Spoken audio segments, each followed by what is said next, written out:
BBC One in the north. Now look north with Carol Malia and Chris Jackson.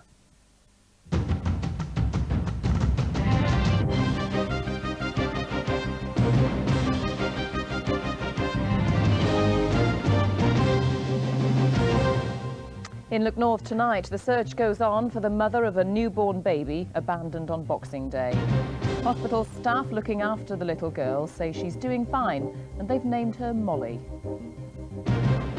A teenage girl from Wearside dies from meningitis. A second girl and a baby are in hospital. And thousands raid the region's sales with money to burn in an after-Christmas spending spree. Good evening. Medical staff looking after baby Molly, who was abandoned in bushes on Tyneside, are appealing for the mother to get in touch. The girl has been left in freezing conditions and might not have survived but for a paperboy who heard her cry. Molly has no idea just how lucky she is. She'd been wrapped in just a sheet and towel and left in bushes on an estate in Gateshead. With temperatures below freezing, she was already showing signs of the cold when a paperboy on his Boxing Day round heard her crying. She's now being cared for at Gateshead's Queen Elizabeth Hospital. She very quickly responded to treatment. She weighs £6 14 ounces and overnight she's done quite well and she continues to progress satisfactorily. Her mother left no clues when she placed her in the bushes on the estate in Wickham. The police are trying to trace her but say she shouldn't be frightened of coming forward. We would urge her to contact a doctor or midwife, or if she feels she would like us to do that on her behalf. If she contacts the maternity unit, we would do that for her. We don't want to cause any trouble for this mother. We just want to help her and to give her the support that any mother newly delivered would require at this time. The hospital's maternity unit is well aware that Yuletide babies can sometimes be born in unusual circumstances. The hope is that Molly, who was given her name by ambulance staff, will be reunited with her mother as soon as possible. A 14-year-old girl from Wearside has died from meningitis. Donna Thompson was a pupil at Oxclose Secondary School in Washington. She was admitted to Newcastle General Hospital on Monday with meningococcal meningitis.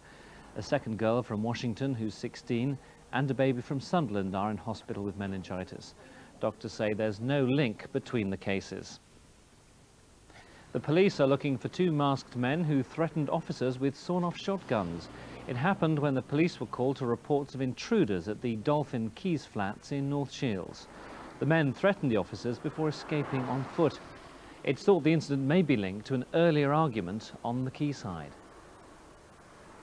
Sacked workers at the magnet factory in Darlington have spent the Christmas holiday on the picket line. Dozens of volunteers have taken turns out in the cold in order to keep their campaign in the public's eye. More than 300 people lost their jobs at the plant 14 weeks ago after striking over a pay demand. 1996 will be remembered as a year that's seen records broken time and again for shopping. And today marked another milestone. It was the busiest sales day ever in the Metro Centre with 150,000 visitors. And as I speak, more shoppers are still pouring in looking for bargains. Despite a busy run-up to Christmas, the shoppers were out again in full force. Traffic started to build up early at the Metro Centre in Gateshead. Those who managed to make their way through had to wait for a car parking space. Bargains were to be had and offers for the opportunist shopper. But hundreds had to queue to get into one shop. Chaotic. Bad car parking and too many cars, too many bumps. Never mind. We're experts at it, queuing up at the door. Why do you come into a place like this when it's going to be so busy at this time of year? We come nice and early to make sure that we get a parking space really early.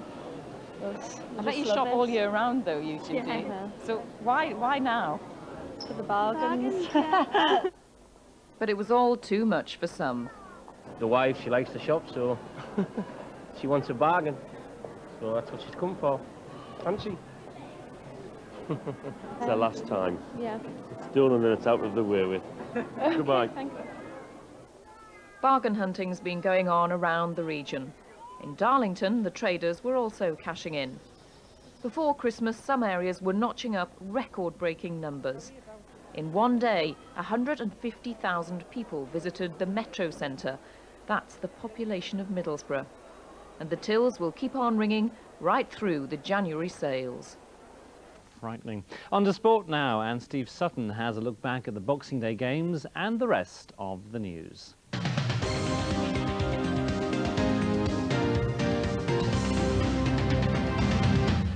The story of the Christmas fixture list so far: confidence boosters and valuable points for Sunderland and Middlesbrough, but more problems for Newcastle United.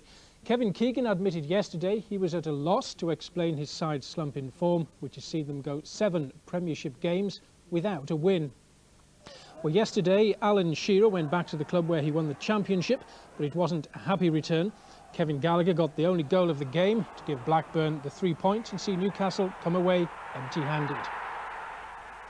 Well, Middlesbrough had gone 12 games without a win until yesterday, when it was lucky 13 at the Riverside against an in-form Everton side.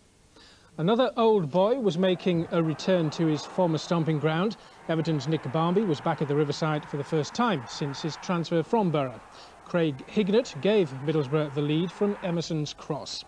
Everton equalised from a penalty before Clayton Blackmore, recalled from a loan spell at Bristol City, hit a 25-yarder. Nick Barmby provided the cross to Duncan Ferguson as Everton equalised for the second time. Then Juninho took over to get 2 goals to give his side a rare win and 3 valuable points to lift Middlesbrough out of the bottom 3. Well, Sunderland bounced back after their 5-0 mauling at Old Trafford last Saturday to beat Derby County by 2-0, but the win came at a cost to the side. Skipper Kevin Ball could be out for 6 weeks after fracturing his jaw in this collision. He played on for 20 minutes before the extent of the injury was known. It wasn't until the 74th minute before Sunderland took the lead, Richard Ord with the goal. 3 minutes before time, Craig Russell latched on to a defence-beating through ball to put the result beyond doubt. And in Division 3, Carlisle's 1-0 home win against Hartlepool moved them to within 4 points of the leaders Fulham. There's a pitch inspection tomorrow at Feetham's to see if Darlington's game against Leyton Orient goes ahead. Well, the weather's hit racing at Wetherby for the second day running. The Boxing Day meeting was cancelled yesterday. Today's frost on the course meant another blank day. Newcastle's meeting scheduled for tomorrow is so far still on. The going is described as good to soft, but there will be an inspection tomorrow morning. County Durham plays host to some of the best cross-country runners in the world tomorrow for possibly the last time. The County Durham International Cross-Country Series has been a feature of the athletics calendar since 1988, but now the County Council says it can no longer afford its share of the sponsorship. Athletes from all over the world have been arriving in the region all day in readiness for tomorrow's races. County Durham's become synonymous with top-class cross-country running and staged the World Championships almost 2 years ago. But the organisers now fear after tomorrow's event, the races will be held elsewhere in the country next year. Let me stress that they're not exactly pulling the plug on the event. You know, they've supported it for some 7 or 8 years, and we have got 12 months to the next one. So this has all sort of been on the cards. We've just been working and working and hoping that they would want to continue their association. Now, the pantomime season is now in full swing. Oh yes, it is. All over the country, Jack is climbing his beanstalk and Puss is polishing her boots. But this time of the year has a special meaning for 2 plumbers on Teesside. Every Christmas they exchange their world of boilers and pipes for the glitz and glamour of the theatre. Tony Belmont reports.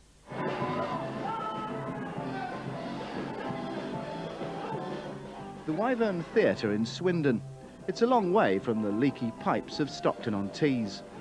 The Lavelle twins have exchanged their overalls and work boots for sequins and satin. They may be plumbers by trade, but they're dames by nature. And for the next 5 weeks they'll be playing the panto world's most famous old boilers, the Ugly Sisters in Cinderella. Well, if I had a face like yours, I'd sit on a wall and throw a brick at it. And if I had a face like yours, I'd sit on a brick and throw a wall at it. Oh, I can't help my beauty. I know it's beyond help. I've got the face and the figure of an 18-year-old. When they want to give it back, it gets all stretched. I have, you know, I've got an hourglass figure. Oh, I've got news for you, all the signs go to the bottom. Jim and John started their double life 24 years ago when they were offered parts with the Black and White Minstrels television show. Now they travel the country doing a performance here and a bit of plumbing there. The brothers regularly appear alongside stars like this. Remember Jess Conrad? The Lavelles are now a well-respected double act. But who makes the prettiest dame? Oh, well, me, without a doubt. I mean, have a look. Me.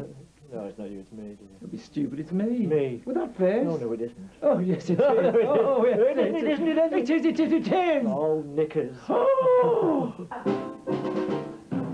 Jim and John Lavelle will be performing at the Wyvern in Swindon twice daily, Monday to Saturday, until the 18th of January.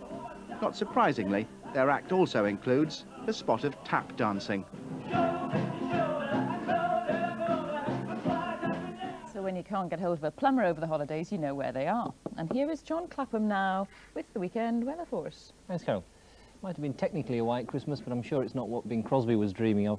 We've got similar weather over the next few days, though nothing really too much to worry about other than frost. And that's possibly going to be a problem with us during the course of tonight. Temperatures in places getting several degrees below freezing, and with some damp surfaces on roads and footpaths, watch out for some slippery conditions. But no other real problems with the weather other than the odd wintry shower coming in to the east coast regions, but I think sleet rather than anything that's going to cause any problems with heavy snowfall or anything. But as I say, it is going to be a chilly night, so watch out for some slippery surfaces. Tomorrow, very pleasant weather in Cumbria. A bit of a chilly start after that -2 or -3 first thing in the morning. A cold day, but some sunshine getting out, and I think dry weather as well. In the north of the region, same old problem down the east coast with a threat of some wintry showers, but most of the region a reasonably dry day with some sunshine. And the same sort of thing applies to the south. Again, watch out for a bit of sleet, particularly over the North York Moors, but most of the region getting a reasonably dry day. And as I say, some sunshine breaking through from time to time, but never really a warm day. 3 degrees perhaps in Cumbria, maybe only 4 degrees east of the Pennines. And a similar picture really for Sunday. 1 or 2 wintry showers near the east coast, but some sunshine. Chilly temperatures, 3 or 4 degrees after another fairly frosty start.